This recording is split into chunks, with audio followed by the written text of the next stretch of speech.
vuelta, hoy ya es un amigo de la casa del ingeniero Pulsarub y Corina. Lo que hay que hacer, pues Corina va a lanzar. Claro. La pasada tuvo tu padre con nosotros. ¿En serio? Sí, estuvo Sí, con nosotros, estuvo, sí, un capo realmente, ¿verdad? Sí, está ahora con la organización. Claro, del evento, del ¿verdad? congreso. Sí. Y llega, ¿cuánto falta? Estamos a 3 días. Sí, el lunes. Estamos a un día hábil, en verdad, porque sábado y domingo, y Claro. más porque mañana cumpleaños de Michelle, mañana no se trabaja, ¿verdad? 23º Congreso Latinoamericano del Asfalto, estuvo también ayer con nosotros el ingeniero Hugo Florentina acá, arranca el lunes, va hasta el viernes. Estábamos nomás rogando que haya buen tiempo, principalmente el miércoles, que van a tener un poco el compartir con los participantes. ¿Cómo estás, ingeniero? Buen día, gracias por estar con nosotros. Gustavo? Muy buenos días, Chiche, profesor. ¿Cómo estás? Gusto Gusto siempre. Súper bien, contento de estar acá. ¿Cómo están preparando la ansiedad para el evento? La verdad que, como siempre yo, este evento es un lujo. A lo mejor la gente no dimensiona lo que significa, pero dentro de lo que es el mundo de la construcción y particularmente lo que es la construcción vial, Sí. este Congreso Ibero-Latinoamericano del Asfalto es algo que no es fácil llevarlo al país, ¿verdad? Se hace cada 2 años en diferentes lugares. Paraguay repite. Y Paraguay vuelve a Paraguay, pero después de décadas. Y fue un trabajo grande que se hizo en los últimos años para tratar de posicionarlo al país y tratar de traerlo. El año pasado, bueno, hace 2 años, porque se hace cada 2 años, estuvimos justamente en Granada, porque la última vez se hizo en Granada, en España, y ahí justamente nos fuimos también de vuelta a hacer todas las gestiones para tratar de que el Congreso venga acá. Bueno, hoy esto es una realidad. Está muy bien organizado, hay una gran cantidad de participantes y por sobre todo muchísimos expositores. Yo personalmente, desde mi experiencia profesional, cuando empecé a trabajar y yo soy especialista del área vial, me fui a unos cuantos de estos congresos y lo que se aprende en esta semana es más de lo que puede aprender en cualquier máster. Sí, yo inclusive ponía el ejemplo porque el ingeniero Hugo Florentino, nos invitó ayer, nos dijo, si quieren ir a pegar una vuelta. Yo decía, vos te vas en un congreso como este, periodista nomás, no hace falta que seas entendido en la materia. Cuaderno, como yo siempre ando conmigo, le pagaba a Fernando Lugo, ahora Fernando Lugo anotaba todo, pero nomás no hacía nada de lo que anotaba, pero anotaba todo, ¿verdad? Bueno, llevas así un cuaderno, un bolígrafo y lo que vas a aprender en 2 horas. En 1 hora y media, lo que vas a aprender. Eso es, porque también estos expositores que vienen, hay más de 250 expositores que van hasta ahora. Son trabajos de investigación que se hacen. Y estos trabajos de investigación científica son los que después van lanzando las nuevas tecnologías que van surgiendo. Entonces, todo lo nuevo que existe en el mundo de la ingeniería vial surge en este tipo de congresos. Entonces, uno se va y está verdaderamente muy actualizado y te enteras de todo lo que hay, ¿verdad? Y para nosotros, para las empresas constructoras, para los profesionales, para los consultores, para todo el mundo, es una forma de saber lo que existe en el mundo y después ir implementando eso. Y ese compartir con los participantes, principalmente los del extranjero, ¿verdad? Lo que uno le muestra la gastronomía paraguaya, la música paraguaya y un poco también San Bernardino, que hoy es un lugar fantástico para mostrarle al visitante. La gente piensa que es farra, ¿verdad? Y en verdad es networking. Así es. Ahí vos podés armar un consorcio, puedes decir, mira que en mi país se puede hacer tal cosa y si nos juntamos, vos tenés esto, yo tengo esto, así, ¿verdad? Y por sobre todo, vos sabés que somos un país súper restringido en la capacidad que tenemos para invertir en infraestructura. Tenemos que elegir bien cómo hacer, qué hacer y en qué momento hacer lo que hagamos en infraestructura. Y lo poco que hacemos, tenemos que tratar que no se rompa y que tengan la mejor calidad posible. Y este tipo de congreso consigue eso, ¿verdad? Como decíamos, este aprendizaje es como un activo que va a quedar dentro del país. Todos los estudiantes que hoy están en la universidad, los jóvenes recién recibidos, ingenieros con experiencia, consultores, todos los funcionarios del Ministerio de Obras Públicas, hay más de 100 funcionarios del Ministerio de Obras Públicas que van a participar del Congreso. O sea, al final de cuentas, esto queda en el país y hace que después vaya mejorando la calidad. O sea, el conocimiento en sí, ¿verdad? Se va a ver reflejado en la obra que se haga y eso le va a beneficiar a todos, ¿verdad? Porque no es fácil tener este tipo de eventos y conocimientos para alguien, ¿verdad? O sea, en vez de pagar un curso afuera, como decía, o tratar de especializarse, esto le va a ayudar también para dejar el conocimiento y le va a alcanzar a más paraguayos. Capaz no todos tienen la posibilidad de salir afuera, pero con la organización de acá se puede quedar también eso. Justamente eso, no es fácil irse, ¿verdad? Claro. Tenés que conseguir pasaje, hotel, normalmente los hoteles ya están todos llenos, tenés que organizar con muchísima anticipación. Acá tenés a 20, 30 minutos de tu casa, ¿verdad? O sea, hay que Y el aprovechar, conocimiento se hay queda que- acá. Y se queda acá. Y de vuelta, lo que les decía, la calidad que va a mejorar después de esto, ¿verdad? O sea, tenemos que, a veces escucho en ciertos medios de prensa que dicen que a veces uno hace mal las obras al propósito para que se rompan y después se pueda volver a hacer. Absolutamente mentira. Nosotros la empresa constructora y los profesionales lo que queremos es que Paraguay crezca. Lo que más nos conviene es que vayamos explotando todo este potencial que tenemos de A veces hay crecimiento problemas que económico. aparecen por el camino, como el caso de la ruta acá, la que va a Villa Oliva. Ahí hubo un problema después de sedimentación, ¿verdad? Que apareció después, que no estaba en los planes. Sí, que- y también hay mucho también a veces de falta de mantenimiento, falta de control de peso. Hace poco estuve Pero el tema del leyendo... control de peso es brutal. Estuve Ese- leyendo en un medio que hablaban de una ruta que se inauguró en el 2021 y que hoy ya estaba rota. En San Pedro hay un caso. Bueno, y le culpaban, y no sé los detalles porque no sé verdaderamente cuáles son las razones, ¿verdad? Pero lo único que yo te puedo decir, si durante 4 años vos no mantenés una carretera y se va a romper. O sea, Paraguay es un país, primero de todo, que tiene accidentes topográficos, tenés días de frío, tenés días de extremo calor, y eso hace que el pavimento se dilata, se contraiga, se dilata, empiezan a generarse fisuras, Sí. que es normal. Cualquier lugar del mundo que vos te vas, vos siempre vas a ver la ruta de asfalto. Tiene como una Claro, víbora, porque sí. uno tiene que ir sellando esas fisuras. Si uno hace el mantenimiento, no sella la fisura, le entra el agua. Una vez que el agua le entra al pavimento y Pero empieza a salir Inge, los baches. Implacable la eso siempre se ve también, ¿verdad? Pero no se ve las cosas lindas que genera una buena ruta, por ejemplo, ¿verdad? Para la gente que nos fuimos a ciertos lugares y vemos, por lo menos terminé sorprendido de lo hermoso que es transitar por Y hoy se está caminos. trabajando, profesor. Hoy no en los 17 departamentos del país hay proyectos, hay trabajo. Los proyectos que se hacen hoy en día son proyectos buenos, bien dimensionados. No estoy hablando ya de la construcción, sino que la etapa de elaboración del proyecto mismo, ¿verdad? Los espesores que se utilizan, los tipos de materiales. O sea, hoy los proyectos están bien hechos, ¿verdad? Antes los proyectos tenían más un criterio económico. Vos decís, me tengo que ir de esta ciudad a esta ciudad y tengo tanta plata. Y hacer entonces un espesor para que me alcance la plata. Hoy no es así. Hoy se calcula el tráfico que va a tener, el peso que tiene que soportar. Entonces, en base a eso se hacen los espesores. Entonces, verdaderamente, si se mantiene la vía, va a tener una movilidad mucho mayor. Y sobre todo el control de peso. Claro, y ahí hay una cuestión que yo siempre explico, el tema del control de peso. Lastimosamente, en muchas rutas del país, el transportista que viene escrupuloso le da nomás a su chofer la platita para el puesto de control y no se controla debidamente. Entonces, vos cuando carga la ruta, evidentemente se va a romper. En otros países también hay de la discusión de si hay que hacer de asfalto o de concreto la ruta. Sí, pero... ¿Cuál se impone por sobre cuál? Y no, no tiene que ser una discusión política, esa es una discusión técnica y económica. O sea, las dos soluciones son buenas. Lo que pasa es que la ruta tiene una diferencia, ¿verdad? Por un lado, la ruta de concreto, la de hormigón, tiene una inversión inicial mayor, pero tiene recuperas menos en el costo de sí. mantenimiento y más vida útil. Y la de asfalto tiene menos inversión inicial, pero tenés que ir haciéndole el mantenimiento rutinario mucho más específicamente, ¿verdad?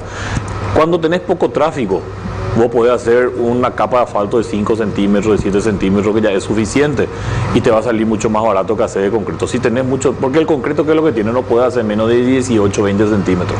O sea, si vos haces un concreto de 10 centímetros, se va a romper. O sea, tiene un espesor mínimo. Entonces, hacer 20 centímetros para una carretera que tiene poco tráfico y no te va a salir nunca económicamente rentable. En cambio, rutas ya con más tráfico, sí es factible hacerlas de concreto. Entonces, lo que tenés que hacer es, bueno, ¿cuánto invierto hoy? Más cuánto voy a invertir en esta vida útil, y hago con el asfalto y con el hormigón. Y después eso traigo a valor presente, y el que me sale más barato, eso adopto. Hay casos, por ejemplo, en Uruguay, que me comentaban que las licitaciones, la empresa constructora puede entrar con cualquiera de las dos soluciones, pero tiene la obligación del mantenimiento posterior. Entonces uno ahí calcula y dice, le da la elección a la- y te da la opción. Entonces, Te adjudica y te dice, elegí vos. elegí vos. Y vos puedes entrar con tu precio, o con este o con este. Y O entonces, sea, tener tipo una garantía. pero vos después tenés que garantizar la vida útil del pavimento durante Ahí todo ese sería periodo, no un solamente cálculo. en la construcción, sino que todo el mantenimiento. Y a veces te sale que es más barato hacer de concreto, o a veces te sale que es más barato hacer de... Ahí lo que tenés que poner a pensar es dónde hacer, ¿verdad? ¿Y No sé. ustedes se sienten más cómodos con uno u otro? La verdad que hay mucho más know-how de asfalto, ¿verdad? Mira. Muy pocas experiencias ahí en Paraguay de pavimento rígido. Ahora se está haciendo la ruta Pozo Colorado Concepción de pavimento rígido. Se va a hacer Pilar Humaitá también con pavimento rígido y está prevista la licitación de Concepción Vallemí con pavimento rígido. Yo creo que son unas buenas experiencias. Sí. Hay que cuidar la tecnología, la técnica anda, Pero funciona. vos tiraste Acá en una... Asunción sí hicimos las López. Bueno, Sí. para las ciudades es lo ideal, ¿verdad? Porque en la ciudad tenés combustible que cae, aceite que chorrea, tenés raudales, y todo eso le destruye al asfalto. Sí, el asfalto, en cambio, como vos decís, no le hace nada al permea el agua hormigón. y el agua es implacable. La frenada de los micros y demás le ahuella al asfalto, al pavimento rígido no la huella. O sea, tiene su... Ahora sale más caro, ¿verdad? Pero para la ciudad... Nosotros estábamos esperando, mucho ya mejor. sabíamos que voy a venir esta semana y estábamos esperando con ansia porque tiraste una bomba ahora. Pero después ¿Bomba? hablamos bomba. con los referentes y todos coincidieron, inclusive los que son críticos a la gestión oficial hoy del tema de obras públicas, en el sentido, pues muchachos, no estamos ni pagando la deuda, ¿verdad? No estamos pudiendo pagar, ¿verdad? Ya explicamos el tema de la ley de responsabilidad fiscal, todo lo que uno quiera. Entonces vos dijiste, vamos a parar la pelota, vamos a hacer una pausa a la dinámica de las adjudicaciones de los llamados porque tenemos que ordenar lo que está pendiente. ¿Te mantenés en esa postura y qué repercusiones tuvo esa declaración?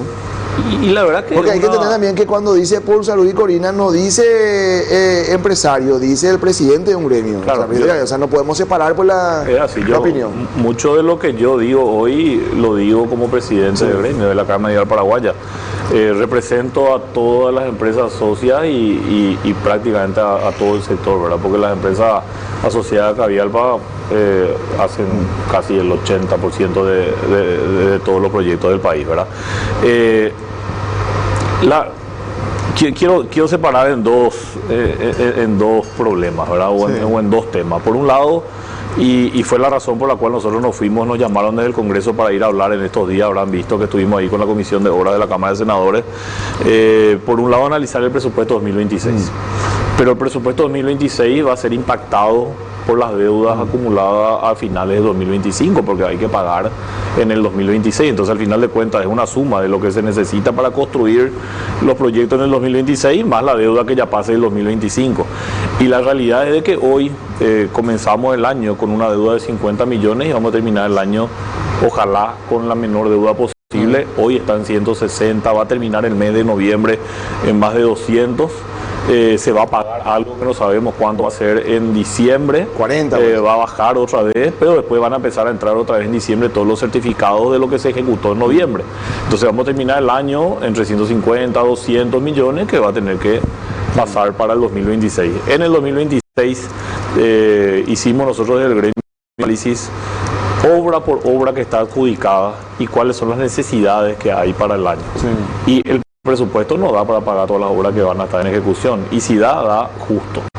Pero si vos le sumás lo que ya va a pasar del 2025, entonces llegas a la conclusión de que vamos a terminar de vuelta el 2026 con una deuda enorme con las contratistas, ¿verdad? Y la verdad es que las empresas no pueden más seguir aguantando esta situación económica y financiera. Nosotros venimos ya del gobierno anterior con una deuda acumulada gigante que se pagó en su gran mayoría, ¿cierto? Entre el fin del 2023 y principios del 2024. Diciembre, pero ya eran todos certificados, bro. Sí, pero se terminó de pagar, ¿verdad? Se pagó en el 90-95% y lo que no se pagó fue por algún problema técnico que había con los expedientes, más que porque no haya habido la voluntad de pagar. Pero generaron estos 110 millones de dólares de intereses que está aparte de estos 200 millones que estamos Que el ministro de hablando. Economía sigue diciendo tenemos que ver si corresponde. Sí, y ahí claramente mi posición es de que corresponde, ¿verdad? O sea, No hay negociación ahí, o sea, tienen que pagar eso. el pliego hace condiciones previa al pago. El contrato que nosotros firmamos, que son contratos de adhesión, nosotros no hacemos el contrato, nosotros no podemos cambiar una letra de lo que dice el contrato. Firmamos el contrato, dice que tenemos que pagar. Se hizo una consulta a la Contraloría. La Contraloría sacó una resolución en la cual dice que hay que pagar los intereses. Es más, es peligroso no pagar intereses porque al Estado le va a salir más caro el no pagar. ¿Con qué argumentos no quieren reconocer eso? Hay un tema presidente. Para mí, y respeto la opinión de todos, porque cada uno ve las cosas con un diferente cristal, como se dice, pero hay un argumento que dice que en el Código Civil hay un artículo que habla de que cuando yo tengo contigo un contrato, y vos me vas a pagar en 60 días, pero en realidad después me pagaste en 150 días, entonces yo te cobro lo que vos me debías, y ahí yo te tengo que escribir y dejar una reserva, decir, bueno, pero tenés que pagarme los intereses. Y si yo no te escribo que me debes los intereses, entonces pierdo el derecho a cobrarte intereses. Pero esos son en contratos o sea, eso está en el Código Civil para contratos privados, Claro. en los cuales ni siquiera nos estipulan el contrato muchas veces el tema de los intereses. Eso se escribió para los casos donde hubiera una laguna. Claro, Donde pero está acá en este escrito, acá caso está nosotros escrito en nos el contrato. regimos por la Ley de Contrataciones Públicas, la 2051. O sea, lo que el Estado le dice a usted, les venció el plazo para reclamar los intereses, lo que le dice a usted. En el momento en el cual yo cobré el capital, yo tenía que haber Claro. escrito, bueno, pero falta el interés. Pero no hace falta, porque en realidad el contrato especifica que yo tengo que cobrar los intereses. El contrato dice en cuántos días yo tenía que cobrar el capital. Y a lo que iba nomás, entonces, ¿por qué nosotros nos regimos? Nosotros nos regimos por la Ley de Contrataciones Públicas, que te da la garantía del cobro de los intereses. Ahora por la Ley de Suministro, que es la nueva ley que se hizo, que también te da la garantía del cobro de los intereses. Entonces, a nuestro entender, tenemos Entonces, que cobrar ¿qué ustedes los intereses. plantean? Que el año que viene se paren un poco los llamados y que la plata que se presupuestó se use para pagar lo que se debe. Entonces, al empatar la cancha... En ahí realidad el continúa. planteo tiene múltiples soluciones. O sea, yo creo que lo más fácil es aumentar no sé si lo más fácil, pero lo más práctico para todo es aumentar el presupuesto, ¿verdad? Seguir trabajando en el gasto público, en tratar de reducir el gasto público, porque acá al final de cuentas entra todo en la misma bolsa. Tenemos nosotros una ley de responsabilidad fiscal que es cierto, hay que cumplir, eso es una ley, y como ley el ministro de Economía y el presidente de la República tienen la obligación de cumplir la ley como todas las leyes, pero todavía esa ley también puede ser perfeccionable. O sea, para mí no puedes meter dentro de la balanza y pesar de igual manera los gastos corrientes, que desaparecen mes a mes, al gasto de inversión, que después te trae un retorno a lo largo del tiempo, ¿verdad? Y al final lo que pasa es que los gastos corrientes siempre continúan igual o aumentan, y cada vez el margen para invertir es más chico. Entonces ahí una de las soluciones sería que el gasto de inversión no pese de igual manera que el gasto corriente dentro del cálculo del déficit fiscal. Otra es directamente aumentar el 1,5% a un número mayor. Otra es impactar de manera diferente las inversiones. En vez de impactar en el periodo de construcción en 3 años, impactar a lo mejor a lo largo del repago, porque al final se hace en 3 años la obra, o en 2 años, o en el plazo que tenga, pero después ese crédito el Estado paga en un plazo mucho mayor. Entonces, ir impactando a lo mejor de a poco a lo largo del pago, y no en el momento en el cual Te hago una pregunta. Si cambiara la dinámica, la conducta de pago del Estado paraguayo con las constructoras, con las vialeras, en el futuro, ante la seguridad de que van a cobrar en tiempo y forma, ¿ustedes van a ofertar más barato? No creo, porque nosotros y te diría lo que no, porque en los precios que presentamos nosotros no estamos previendo un costo financiero. Y escuché ya también más de una vez que se habla que las rutas en Paraguay son las más caras en la región. Yo le digo a quien quiera, vamos a sentarnos así públicamente y vamos a analizar técnicamente. Y entre 800.000, 1 millón, pero depende mucho. O sea, si yo hago la ruta bioceánica de Mariscal y Tigarribia, tengo que llevar 500 kilómetros La Piedra. Entonces, ahí el flete, tengo que llevar hasta allá el asfalto, tengo que llevar la gente. O sea, ese tiene un costo muy diferente a que si hago una ruta al lado de una cantera, ¿verdad? Y después, también depende, hay rutas que tienen muchísimas alcantarillas, muchísimos puentes. Eso también pesa mucho más que una ruta que tenga pocas obras de arte, estas obras de puentes y alcantarillas, ¿verdad? Pero yo te aseguro, nos sentamos acá a discutir y nadie me va a poder decir que la ruta paraguaya es cara. Sí. Y yo te quiero preguntar lo opuesto a lo Gustavo. Hay que hacerlo ahora en el Congreso, dejar ese papelito para así anónimo nomás, para no. Por favor, escriban ahí cuánto cuesta en su país, porque ¿cuántos países van a venir? No te puedo saber decir, pero 20. 20 son, sí. Entonces, ¿cuánto cuesta? Entonces puedo puede tener datos ahí más o menos Y cuánto... existen los datos, nosotros tenemos Claro, todos esos está ahí. datos. Yo tengo inclusive todo un estudio hecho Ahí. más de una vez cuando salen en los medios de prensa estas informaciones que verdaderamente nos dejan mal. Yo le llamo a la gente del medio, me voy y le muestro la sí. planilla. Tal país cuesta tanto, tal país cuesta tanto.